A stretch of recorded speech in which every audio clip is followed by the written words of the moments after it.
My name is Jeremy Wagstaff. I'm a journalist with Reuters based in Singapore. I've been in the region for a couple of decades now. The subject we're going to talk about today is crowdsourcing, which has been touched on already this morning. For me, it's quite key. In fact, it's rather humbling that we are addressing the issue of crowdsourcing, because I think it gives us a chance to refocus on what this is really all about.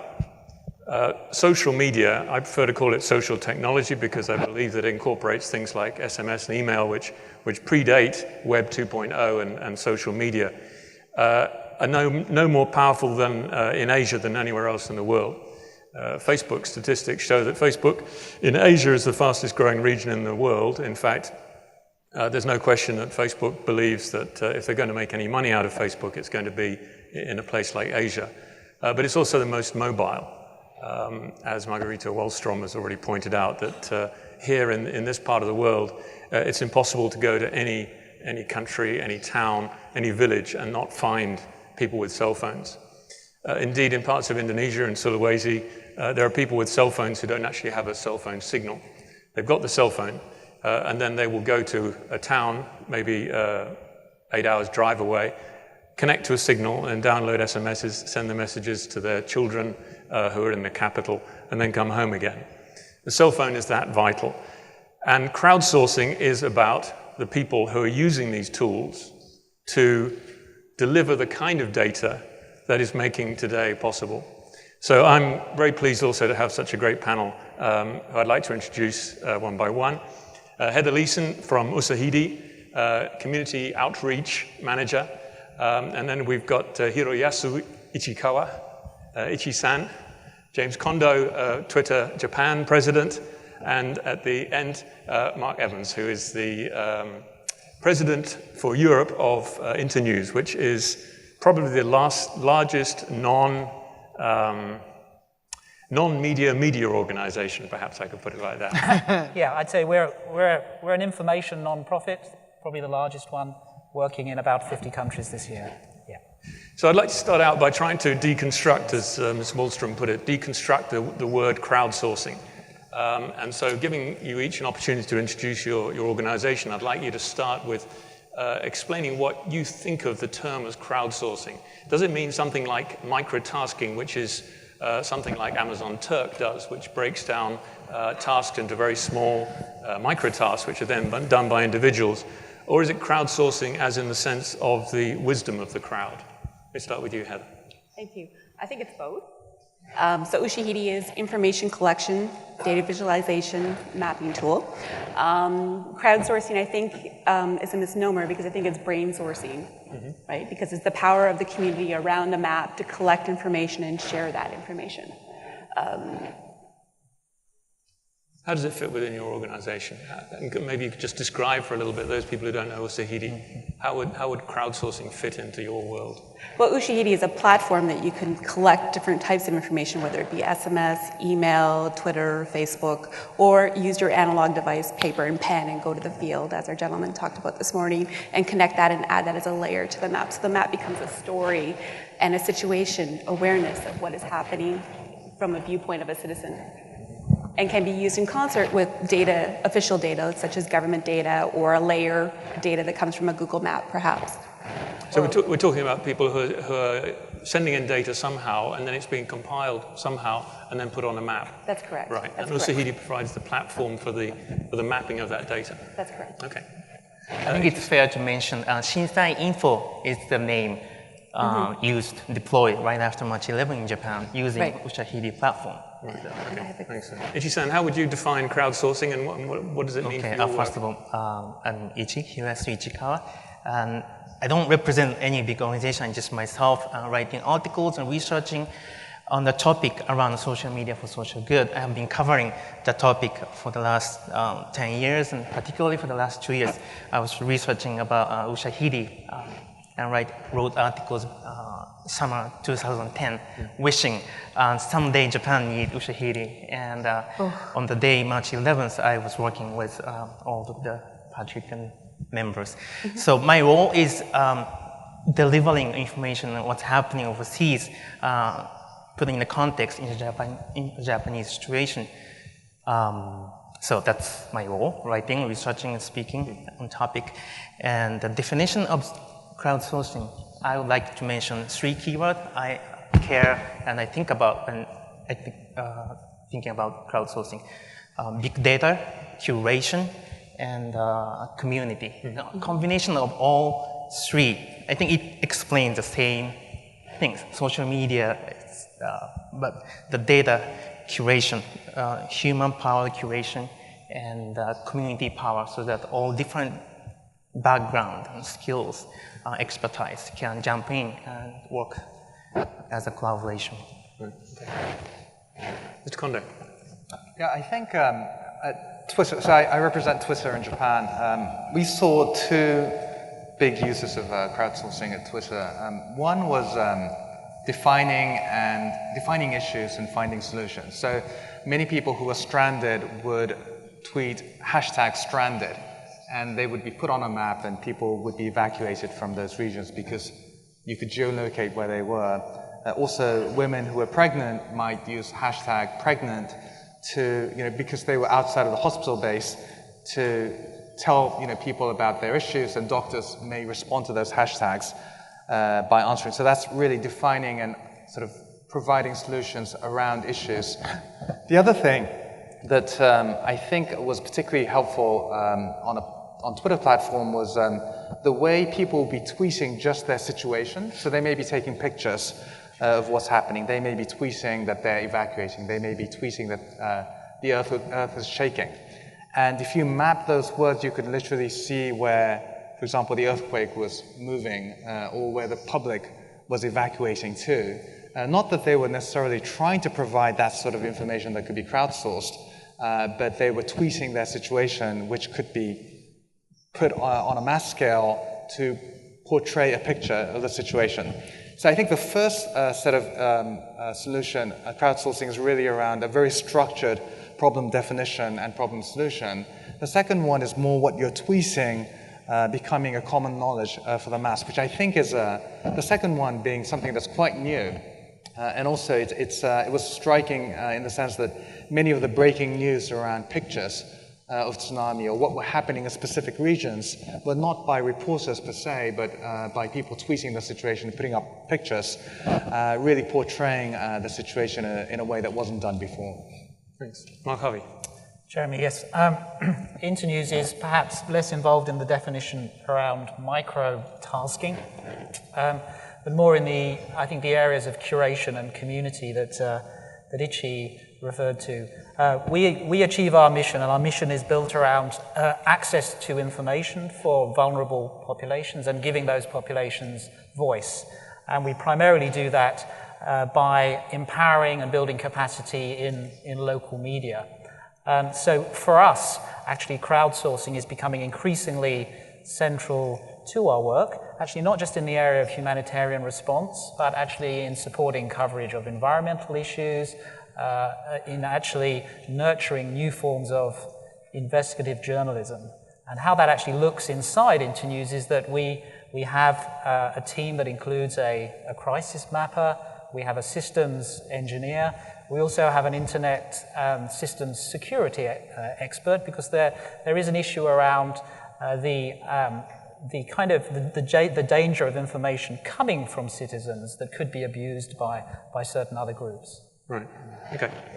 So I guess, when we're talking about crowdsourcing, we're talking about a lot of different kind of people. Yeah. Getting involved in different stages of a crisis, natural or man-made, and then performing quite kind of different roles. Yes.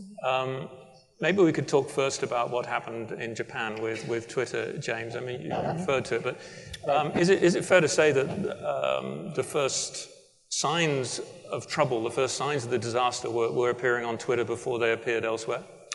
I think so. I was in a building, Twitter building in Tokyo, and about 3 seconds after the earthquake struck, I was wondering what was going on, and I immediately, naturally turned on Twitter, and immediately, second by second, you could see the issues, evolving. And also, what was, I think, striking to the first point about crowdsourcing almost like a minute or two into the earthquake, there were people offering help. That was one of the most inspirational pieces of the story, that people realized that something was wrong, and immediately a lot of the traffic was about people offering help. But is it possible to turn to the slides? Or Sure. Yeah. Could you turn on the slides? So, right after the earthquake, there were many sort of tweets that went on, and I think what was quite striking about this is that this came from a variety of fields. So the government obviously was releasing information, news was releasing information, there was earthquake alerts, but also many opinion leaders, many academics, many civil society leaders were portraying a very rounded view of reality. And I think one of the things that we need to learn from the earthquake is that many people say, what's an accurate information?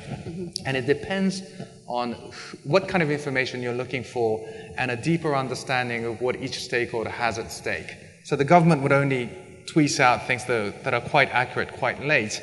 People on the ground may tweet out something that's happening right in front of them. The media may report something that's verified by a few people, and academics maybe something that's verified over the long haul. So I think the fact that there was a variety of opinions out there enriched the debate, and you could see that through a lot of the feeds that were going on at the time. I'm not going to dive into it, but a lot of people are tweeting about what's going on, where to evacuate, I'm safe, where should you go to get stuff.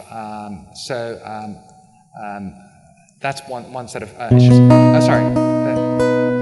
And I just want to show a very short video around what's happening right after the earthquake. And the first thing that people did was to really connect with their loved ones. And as you know, the mobile phone was down and the mobile email system was down for a while. And people were really using Twitter to connect to their loved ones.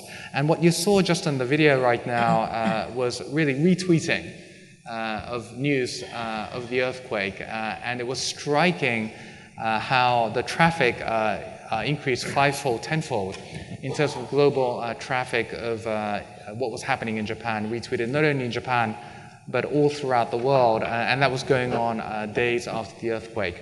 And thirdly, I just mentioned the issue that we touched on.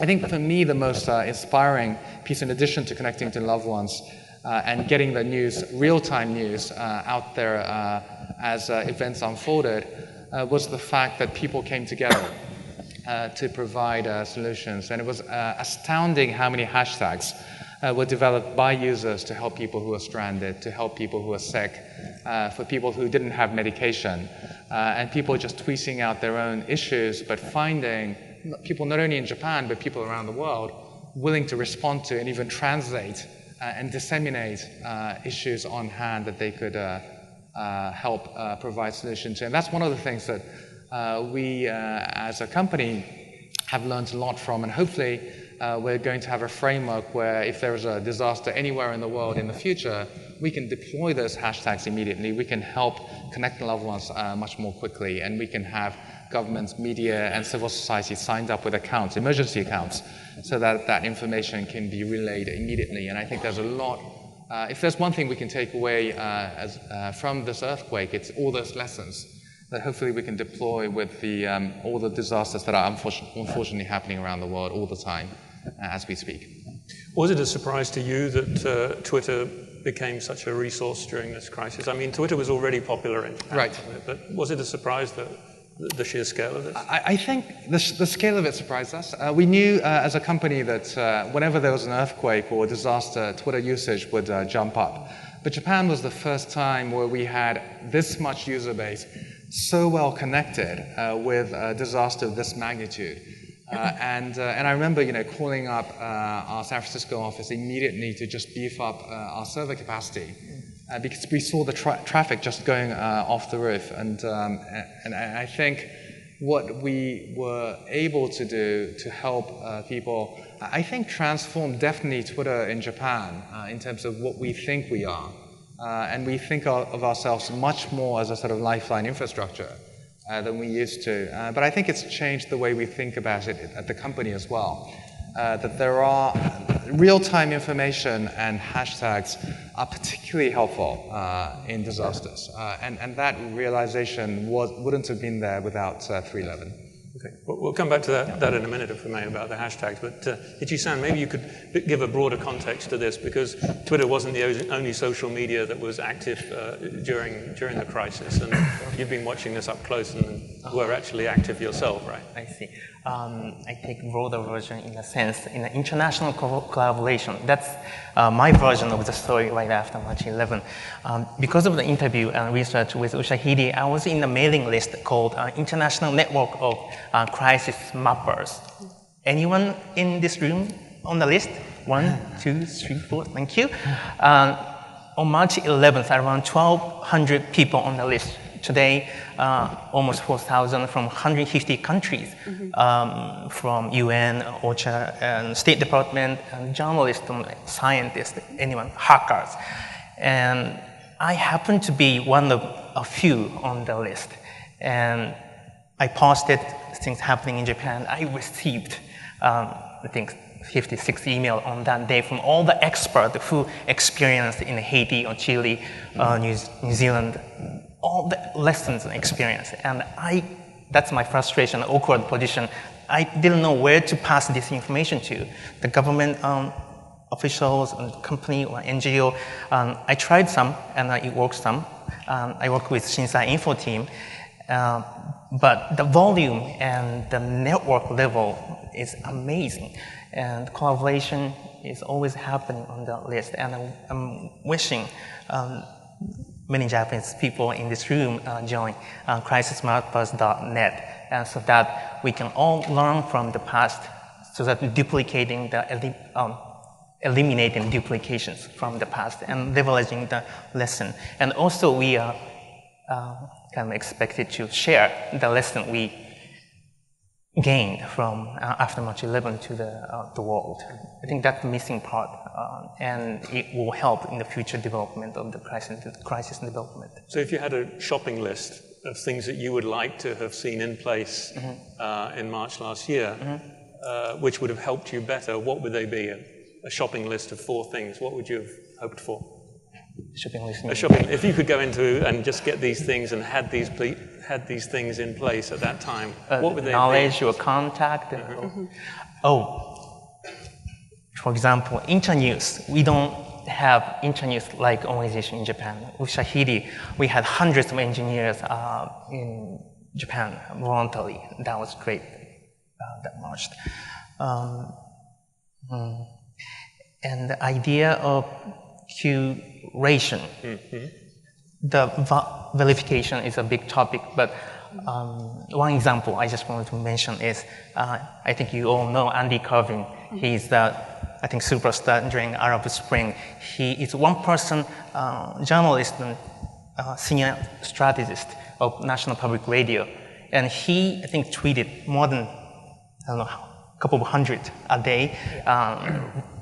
A few months before the Arab Spring happened. So one individual could handle all the information, Twitter and the blog, and verifying all the information. Every time he asked tweeting, where's the source? Is this true? That kind of individual practice that helped, so that the literacy level of the usage of social media. I think that's another topic we need. Okay. Mark, I mean, this is not the first time that social media has been used in a crisis. We were talking earlier about Haiti. That was January 2010. It's 2.5 years ago. It's not a long time, but it's a long time in social media. Could you talk a little bit about the experience then that Internews was involved in, and you've done some research since then, and the lessons that have been learned since then? Sure. We deployed fairly quickly and sent a team into Haiti, and the first thing that we did was to try to actually support emergency broadcasting with the knowledge that actually there was universal coverage of the population by radio. That was the way to reach 90% of the population. There was only one radio station that was still broadcasting, Signal FM. All of the rest of the radio stations had been knocked off the air. Many of them were literally in the rubble. We built an emergency recording studio and hired 20 local journalists immediately and worked with those journalists to fan out across Port-au-Prince to get a picture of the situation.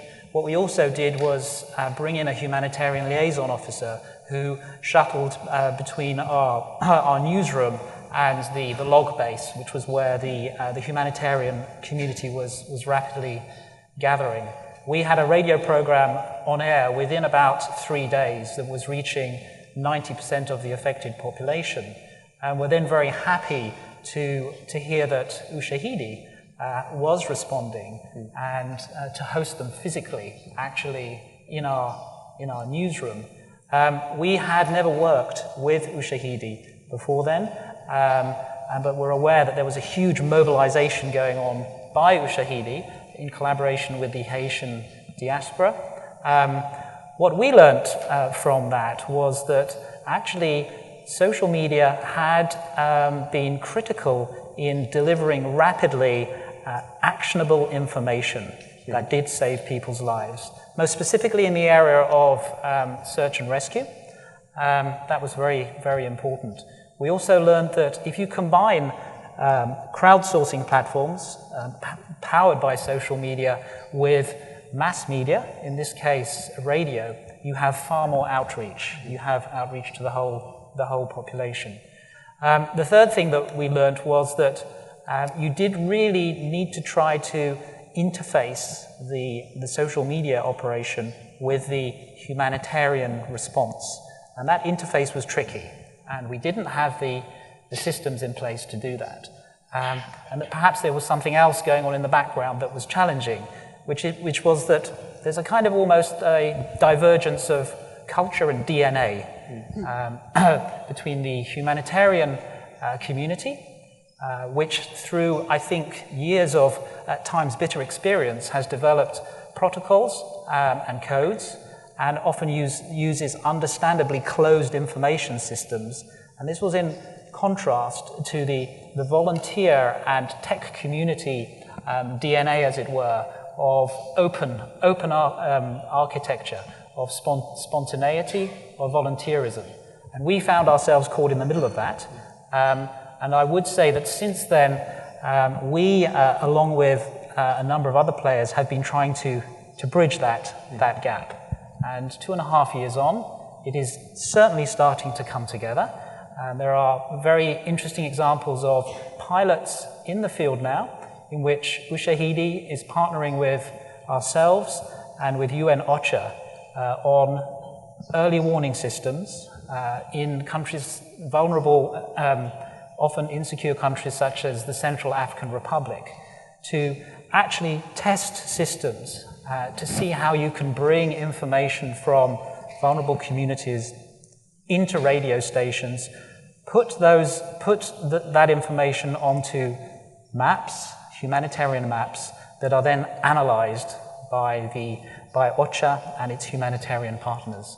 So I think we're starting to learn how to collaborate together. But I think Haiti was a living laboratory. It was a baptism by fire, as it were, but it showed the huge, huge promise of social media and crowdsourcing in humanitarian response. So the lesson from that is that it needs to in some way be combined, that somehow the social media element, the crowdsourcing, has to be connected to the first responders, the second responders, the people delivering emergency. Is that the experience of Ushahidi as well? Absolutely. If you don't have a network and a community connected to a network, it won't work. I like to call it the 5 T's. You need to have a team of people around it, whether you're using Ushahidi or any other mapping software, as you heard from examples this morning. You need training. What's the best process? How does it work into the workflow? How does it meet those partners? You need to test simulations. I think simulations in any country is important to do, or any community. Map what you know, but most of all, work on the tenacity, because I think this, what James was pointing about, you didn't really know what the influx of people using Twitter, because it was alive, understanding and being able to flex with that and know what communication channels people are using and add that in. So I think it's critical to have those relationships in advance and work on that. Usahidi has been involved. I mean, basically somebody can load the platform with or without your without your involvement, right? That's correct. Any idea about how many kind of times Usahidi's been deployed? Deployed, there's been downloads of over 12,000. Deployment is a different topic, though. Like, what's a successful deployment, right? And I think that it's not about numbers; it's about quality. To me, that's the most important thing. You know, have you built a project that has a good project plan and a good timeline? Have you gotten a good outreach campaign? Have you thought about what people's data and will it be protected? And so those ones I like to focus on. And so those are, I think that the thing is that when somebody deploys Ushahidi, it could be with us or it could be alongside of us. In New Zealand, it was started by a community network of digital volunteers. And Ushahidi's team was involved, and in Japan, Ushahidi's team certainly supported, but that was the OpenStreetMap Foundation that did it. We're a vehicle for other people's change, and it's an honor to be part of that. And so sometimes there's collaboration like we did with CAR in the Central African Republic, or sometimes it's on its own. And we hope to guide. And so if I see a map or I see a project get tweeted out or I get an email, we certainly want to guide them with best practices to help them along on their journey, because I think if you need to learn, much like our lady from OCHA said, you need to learn on your best practices and move forward. What are some of the most recent ones you've seen happen? You were talking about teams in Libya. That's correct. Libya was last year, and that was the Standby Task Force, which is another group of digital volunteers, and they worked in partnership with UNOCHA. UNOCHA gave them guidelines for what they wanted to search, and then this team put together the map based on it. And there was actually two maps. There was one that was public and one that was not. And they redacted information and they anonymized information and they geolocated it in different places, because as any mapper will tell you, when you're mapping in crisis areas, you want to most of all think about who you're mapping for and to whose benefit, and try to do no harm. And there's certainly an ethic, an ethos and manner that's coming up, and we check and balance each other on that. I've learned very much from more senior people who come from humanitarian background. Being a technical upstart versus having that field experience, you need to learn from each other. Right. Because it seems that, I mean, it comes down to a lot, the usefulness of the data, and there's been a discussion this morning about just how useful is all this crowdsourced data. And one of the participants early on said, well, actually, we don't want to stop this data flow. We just want to be able to manage this data flow. This is unprecedented flow of data from real people in real situations, taking time out of often very dangerous situations to provide data. So are there tools that we can use beyond the process of evaluation by humans, which is part of the crowdsourcing process? James, with Twitter, I mean, you talked about hashtags earlier. I mean, hashtags are a great idea, and it's good to get people using them as much as possible. But of course, they're just as open to manipulation and abuse as anything else. Are there kind of mechanisms that Twitter is considering or has already deployed to try to kind of increase the quality of information via things like hashtags? I think there are two things that we're really trying. One is vastly expanding our verification, particularly around disasters. And I think before, many of the verifications were limited, and it was for very high-profile users.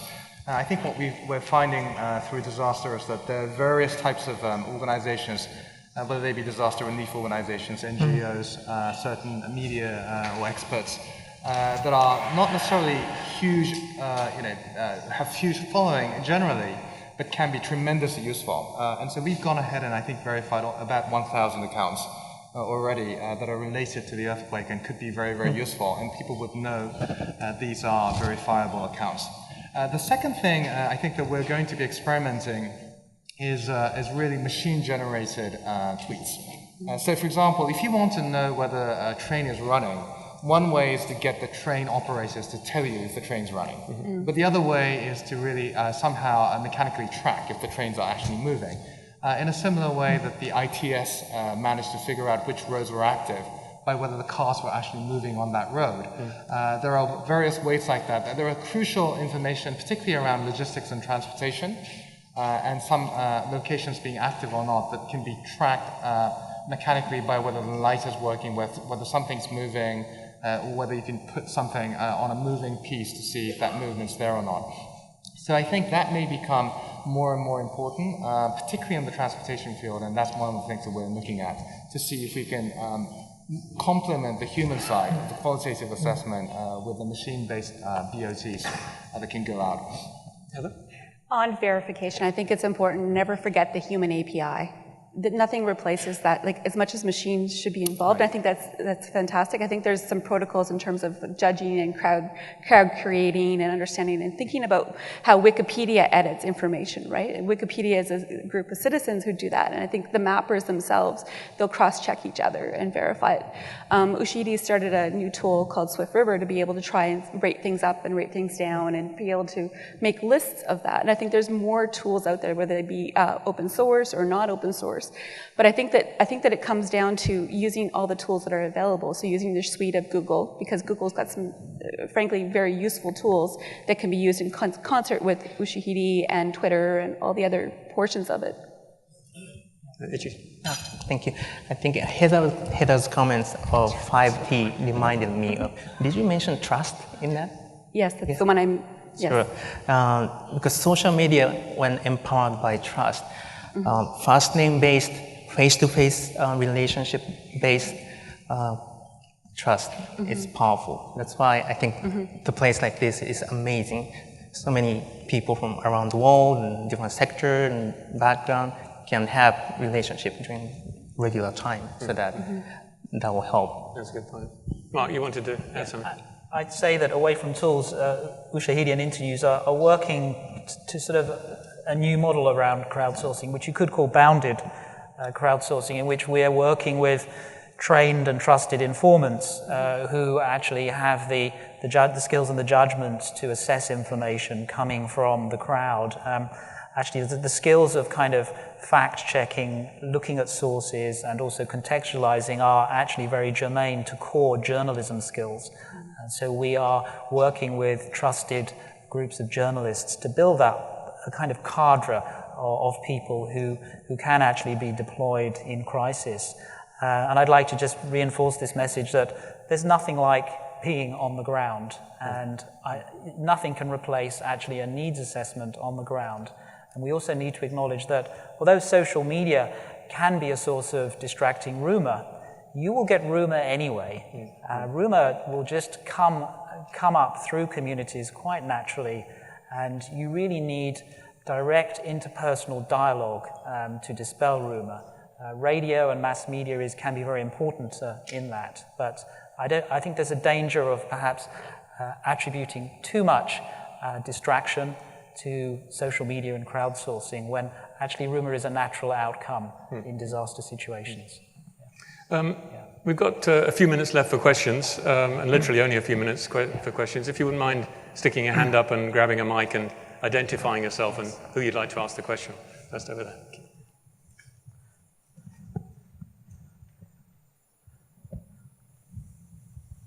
Do we have a mic for the gentleman over here?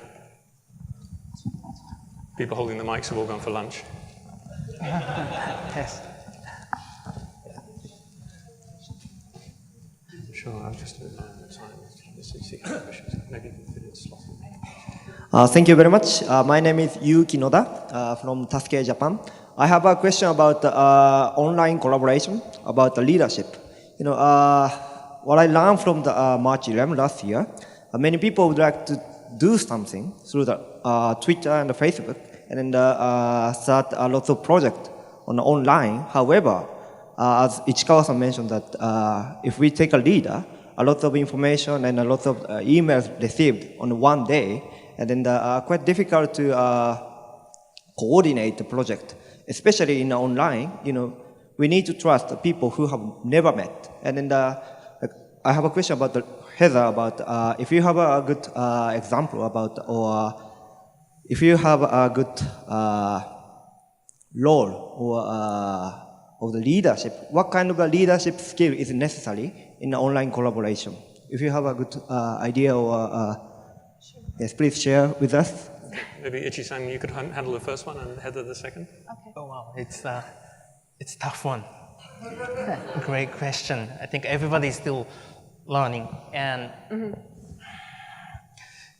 yeah, basically all situation is we don't have textbook. We never experienced. So just listening to the people, and respect each other, and then act when it's needed.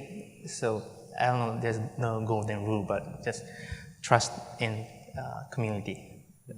I think it's about having a local community base. I mean, Helseke from Sensei Info with the OpenStreetMap Foundation, he already had a network of people within Japan.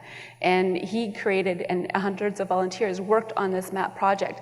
And as Ichi said, they didn't have a template. There's no textbook, so they created their own. They created their own monitor, for people who were monitoring Twitter, they created their own monitors manual. They created their own processes as they go. And I think that leaders come from within. I never thought 2 years ago that I'd be sitting here in Japan talking about digital volunteerism and Ushihidi, but after the Haiti earthquake, I realized that I had these technical skills or coordination skills that I wanted to use differently. And I think it's about passion, skills, learning, listening, but it's also about trying to broker those relationships. I spend a lot of time trying to learn this world of humanitarian aid that I don't come from. And we spend a lot of time trying to build that common language. And I think it's about the desire to be human. And you can never put the tools before that. These are just tools that come forward. But if you have that offline network and your desire to do something in your community, much like Sam did. I mean, did you know that you were going to do this? I think it's what your calling is. And people will support you. That's the other part that I think is really exciting is that once you put your hand up and say, listen, I'm going to be a digital volunteer, and then you start looking around to seeing who else is doing that. People will mentor each other. And that kind of international partnership is something that I couldn't tell you how valuable it was, because I really can't put money to that, except for it's changed my life. And hopefully it'll help other people learn from it to do some good. Thank you, Heather. Any more questions? Sir, last one, I'm afraid. Hello, my name is Yoshi Hori of Globis and president of Kibo project that I established right after March 11th. I have a question about Divide. I remember visiting a refugee camp a few weeks after the tsunami, and then one gentleman who was sitting on the desk was perceived as a god. He was a very geeky, like a otaku type person, but whenever he tweeted or whenever he posted or sent email, the food's delivered, and some material and blankets were delivered. And then at the same time, there were lots of people who were not connected. And there was more divide between those connected and not connected. And those who are not connected tend to be relying on one-way media, like a mass media.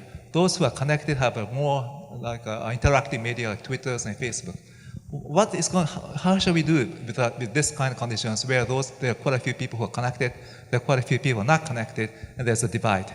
I'd like to ask your question about the view about this. Yes. Maybe Mark. Yeah, I think we all need to become a bit more otaku about humanitarian response. I think the future of humanitarian response will be networked, and I think that we have to ensure that people who are reliable on one-way media are actually no longer disadvantaged in the way that you were suggesting, Yoshi. I think we also need to acknowledge that the experts and practitioners of tweets are not necessarily representative of the wider affected population. So I think we do need to move to a new model in which we have networked two-way communication feeding into the decision-making and the delivery processes of aid. But I think you've put your finger on a critical area. Yeah. Did you send it?